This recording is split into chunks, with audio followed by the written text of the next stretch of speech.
উৎপাদিত আলু সংরক্ষণের জন্য সরকারিভাবে নির্মাণ করা হয় অহিমায়িত মডেল ঘর, যা তৈরিতে ব্যবহার করা হয়েছে টিন, বাঁশ, কাঠ সহ কয়েকটি উপকরণ।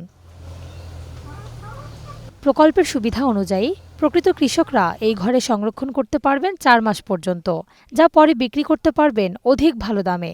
কিন্তু এই ঘরে আলু রেখে সর্বনাশ হয়েছে কৃষকের।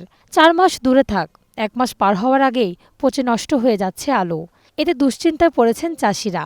২ মাস বা ৩ মাস রাখা যাবে, বা রাখার পরে আলুটা বিক্রি হবে। মনে করেন যে এই আলুটা ঘরটা দিছে যে ভিতর থেকে তুলে আনে সংরক্ষণ করে রাখবেন। আমরা আশা করছিলাম যে আলুটা থাকবে, আমরা পরে যাই বেচবো, হয়তো ২ টাকা বেশি পাবো, এই আশায় তো আমরা আলুটা থুছি। কিন্তু আলুটা পছন্দ ধরে তো আমাদের বিলকুল সবই লস হয়ে গেল। পচন পোকা, এই জন্যে পোকার পরিবেশটা যদি না আসে, পোকা যদি না হয়, পচা যদি না হয়, আর এটা সিকিউরিটির একটা ব্যাপার, এই জন্য অনেকে রাখে না। সিকিউরিটি মানে এখানে অনেকে ভয় পায় কৃষকেরা, যে এখানে যে 50 মণ আলু রাখবো আমি, বেড়ার ঘর, বেড়াকারে তো নিয়ে যেতে পারে।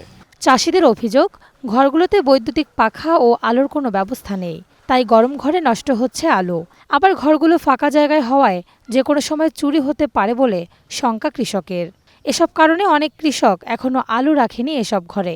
চুরির ভয়, এই যে মনে করেন রাস্তা, রোড সাইড ১ নম্বর। ২ নম্বর কথা, আমরা সবাই বেড়ে যাই ঘুমাচ্ছি, এখানে আলু আছে, যখন দাম বেশি হয় বেড়া কাটালে চলে গেল। এই চুরির ভয়টাও, কারেন্টের বাতি থাকলে সবাই দেখা পাবে, এই জন্য ইলেকট্রিক ব্যবস্থাটা থাকলে সবচেয়ে ভালো হয়। প্রথমে ওরা বলেছিল এখানে কারেন্টের ব্যবস্থা করে দেবে, কিন্তু কারেন্টের ব্যবস্থা করে দেওয়ানি তো। আলু এই গরমে ছিল, আলু এমনি পচে গেছে, তাপমাত্রায় ৬০ গরমে আসে, পচে গেছে। তবে কৃষকদের সাথে একমত নয় প্রকল্প সংশ্লিষ্টরা। কর্মকর্তারা বলছেন, অধিদপ্তরের সংরক্ষণ প্রক্রিয়া ঠিকমতো মানছেন না চাষিরা, আর এর জন্যই নষ্ট হতে পারে আলু। এক্ষেত্রে প্রাকৃতিকভাবে আলু ভালো রাখার পরামর্শ দিয়েছেন এই কর্মকর্তা। আমরা যে কাঠামোটা করে দিচ্ছি আল্লাহর রহমতে, আমরা বলেছি যে কৃষক যদি এটা মেনটেনেন্স করে, এটা ২০ থেকে ২৫ বছরে কিছু হবে না। আপনি নিশ্চয়ই দেখেছেন যে ইউক্যালিপটাস কাঠ, একটা লোহা বসে না। প্রোফাইল শিট দিছি, এর মধ্যে এটা ২০-৩০ বছরে কিছু হবে না।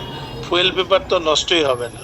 আর একটা জিনিস, আলু রাখার পরে আমরা কিন্তু তাদেরকে কীটনাশক দেওয়ার জন্য বলি। কীটনাশকটাকে ন্যাচারাল, নিম পাতা শুকায়া তারা গুঁড়া করে দিলে আলুর উপরে কোনো পোকামাকড় আসবে না, কোনো সুতলি পোকা আসবে না।